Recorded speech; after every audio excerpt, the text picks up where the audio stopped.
Oysters have been farmed for food since ancient times. The filter feeders are grown in intertidal areas around the world. In Northern California in the 1950s, Coast Seafoods began farming oysters in Humboldt Bay.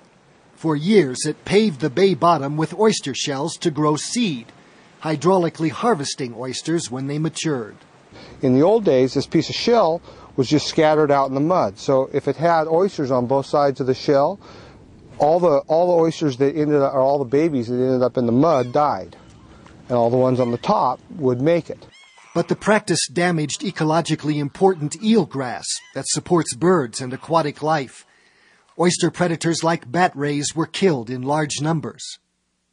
When regulators pressed for changes, Coast Seafoods began to experiment with growing oysters on lines suspended off the bay bottom. This eliminated the need to kill bat rays and proved less harmful to eelgrass. The company shrank the size of its operation, but also noticed some increases in productivity. Today, the way we do it is we stick in a piece of rope, and so everything lives all the way around, so you end up with a big cluster like what you see here. The company's 300 acres of oyster beds now have a much lighter footprint, and it's at the front end of a major regulatory effort by the U.S. Army Corps of Engineers.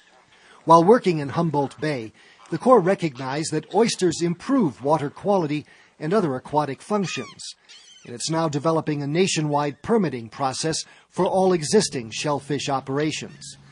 It requires growers to avoid disrupting native aquatic species and birds and their spawning and breeding areas, a process that balances the value of shellfish as a source of food with sensible measures to protect the environment.